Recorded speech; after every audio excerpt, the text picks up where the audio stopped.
Selamat bergabung kembali, saya Akbar, seorang dokter. Pada kesempatan kali ini kita akan kembali membahas textbook Orthopedi Netter yang disajikan dalam bentuk desain infografis dapat dinikmati secara audiovisual oleh rekan-rekan sekalian.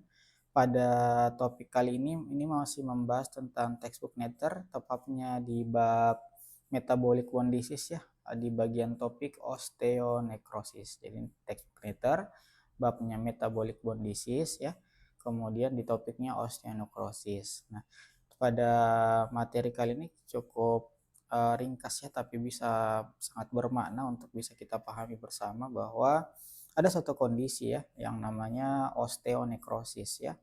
Bisa dilihat dari usul katanya osteon ya, tulang, atau kemudian yang kedua nekrosis atau kematian sel. Nah, umumnya kematian tulang itu bisa terjadi secara uh, trauma atau non trauma. Nah, sebenarnya bisa kita lihat bahwa definisinya adalah kematian suatu sel tulang karena faktor tertentu, bisa disebabkan oleh penyebab traumatis, bisa juga faktor non trauma. Nah, kalau tampakannya seperti ini, paling sering sih misalnya terjadi di bagian kaput femoral ya. Nah, biasanya ada bagian-bagian sel osteosit ya, di sini bisa mengalami kematian. Nah, sebenarnya bisa dilihat dari faktor penyebabnya, kenapa sih tiba-tiba sel osteosit itu mengalami kematian. Nah, secara etiologi sendiri ya, secara etiologi bahwa yang disebabkan oleh faktor traumatis ya, diantaranya misal fraktur ya, misalnya fraktur leher femur ya.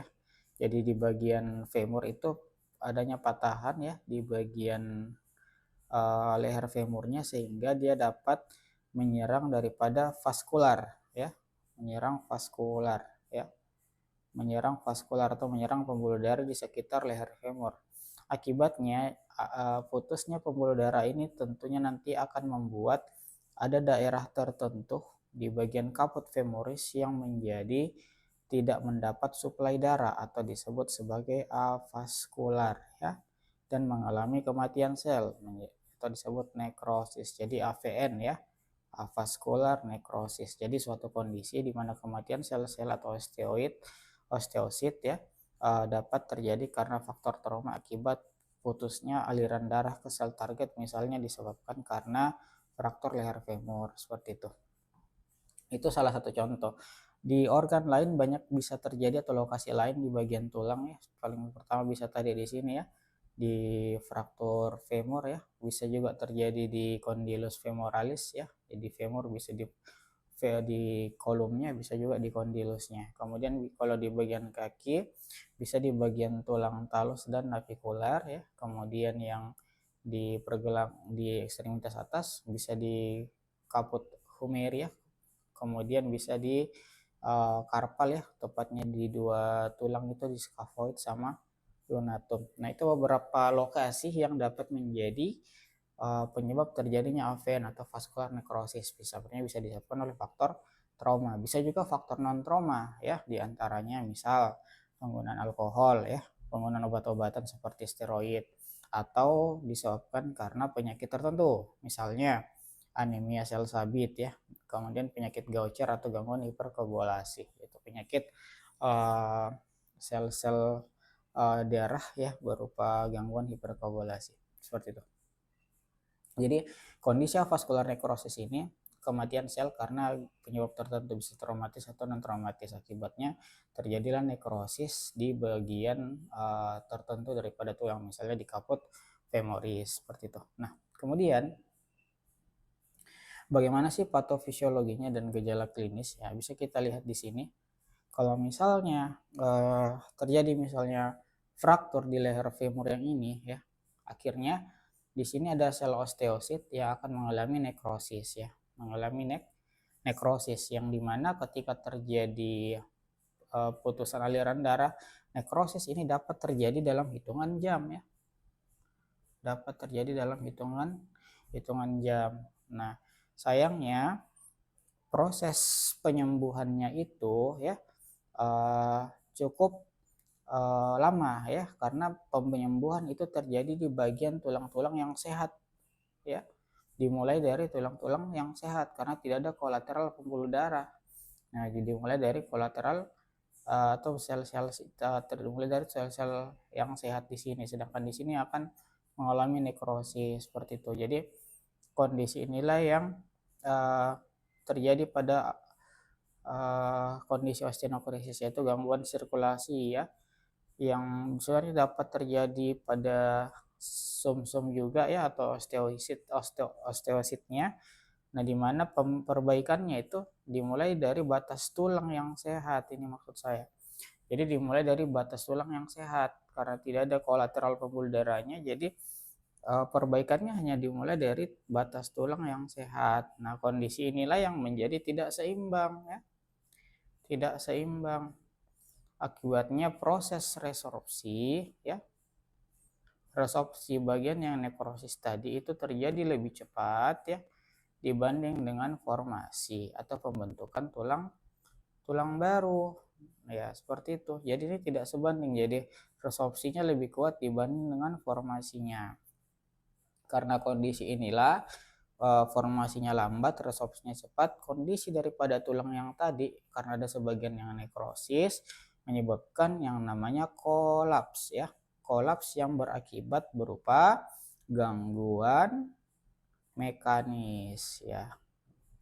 Jadi rapuh ya, karena ada gangguan mekanis dia tentunya rapuh seperti itu. Nah, itulah yang memungkinkan daerah-daerah yang tidak tertangani itu dapat menjadi rapuh. Dan apabila kondisi kolaps ini atau kerapuhan ini terjadi di bagian subkondral ya,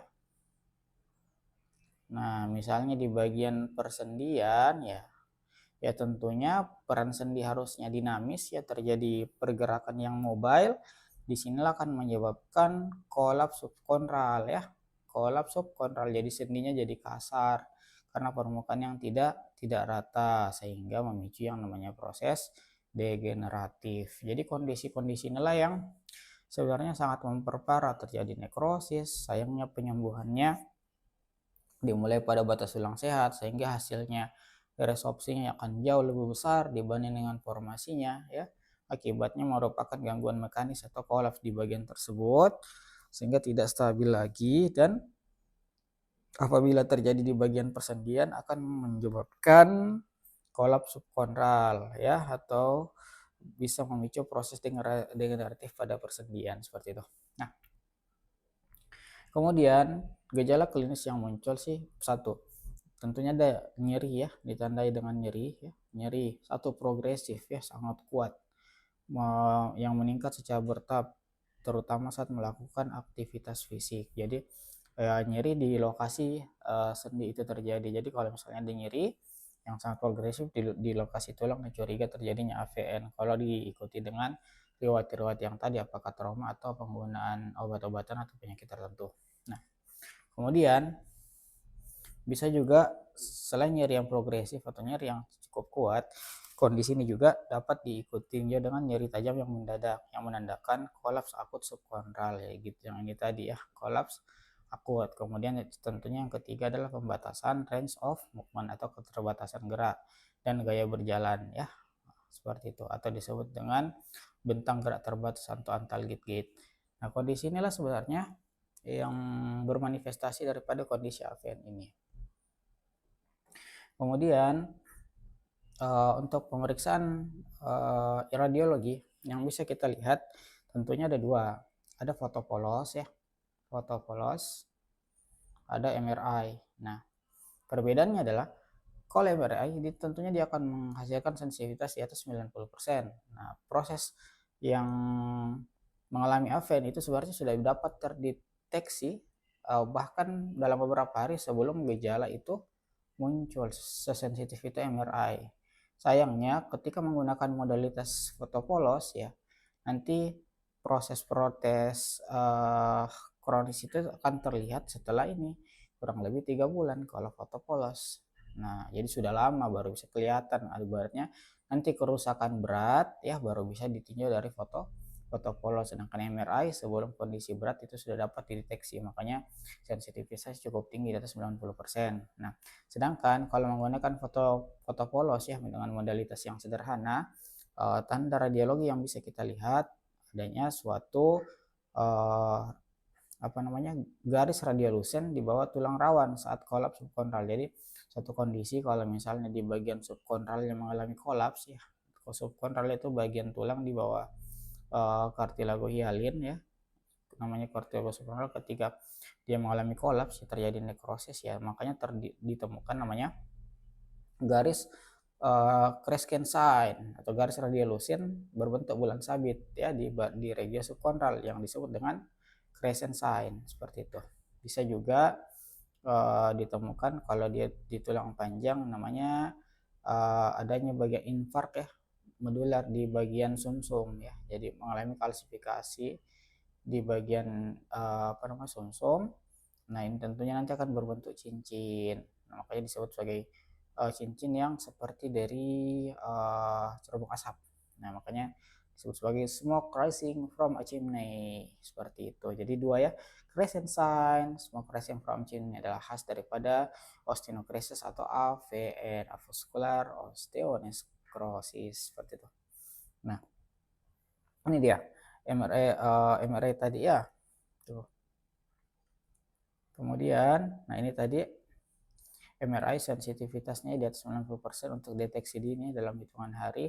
Penting untuk periksa sisi asimptomatik risiko bilateral 60%. Jadi ketika ditemukan satu kondisi yang patologis misalnya pada salah satu tubuh, misalnya di femur dextra ya, perlu untuk ditinjau untuk dicek juga femur yang sinistra, karena umumnya bisa terjadi secara bilateral pada 60% kasus. Nah, kemudian penanganannya sebenarnya apa ya? Untuk penanganannya sendiri sih relatif ya. Salah satu tindakannya namanya core decompression ya, core decompression atau dekompresi inti. Tujuannya untuk mengurangi tekanan, karena kondisinya ketika terjadi misalnya di persendian ini terjadi kematian tulang ya, akibatnya aliran darah di sini tidak ada, akibatnya terjadi peningkatan tekanan intraoseus atau terjadi peningkatan tinggi di bagian tulang. Nah, kondisi untuk mengurangi tekanan ini, maaf ya kalau kita terjadi peningkatan tekanan akan menghasilkan ini nyeri hebat ya. Nah, untuk mengurangi kondisi ini makanya bisa dilakukan yang namanya core decompression atau dekompresi inti untuk meninjau daripada intraoseusnya. Kemudian kalau pada kasus berat ya, ketika sudah menyebabkan gangguan fungsi, kondisi ini dapat dilakukan yang namanya pergantian sendi atau artroplasti. Nah, solusi akhir untuk kolaps total atau artritis berat. Nah, kemudian penanganan di lokasi lain ya. Jadi untuk regio-regionya kan tadi sudah kita bahas bahwa terdapat terjadi di bagian tertentu daripada tubuh ya. Makanya penting untuk mengetahui lokasinya juga. Nah, misalnya di sini untuk bagian-bagian yang dapat terjadi sih misalnya di bagian bahu ya. Tadi itu di bagian kaput humeri ya. Bisa dengan non operatif ya, seperti pembatasan beban ya, atau dekompresi inti yang tadi, kemudian hemiartroplasti kalau nyerinya menetap. Kemudian pergelangan kaki itu seperti pembatasan berat badan, fusi sendi jika disabilitas permanen. Kemudian untuk di tangan misalnya di scapodia atau talonatum bisa menggunakan gips penyangga yang pertama. Kemudian pembedahan untuk osteotomi dan reseksi untuk mengangkat bagian tulang yang mengalami kematian atau untuk core dekompresi, seperti itu. Nah, demikianlah untuk kondisi terkait dengan osteonecrosis. Oh ya, ada satu lagi yang namanya bone graft ya. Bone graft ini soalnya bisa dilakukan, tapi tindakannya cukup sulit dalam membantu proses penyembuhan tulang yang tidak terdeteksi. Ya, demikian dari kondisi ini. Semoga bisa menjadi bermanfaat buat kita semua. Tepatnya di bagian materi textbook Nature bab metabolic bone disease, memahami osteonecrosis ya, dari diagnosis hingga penanganan klinis.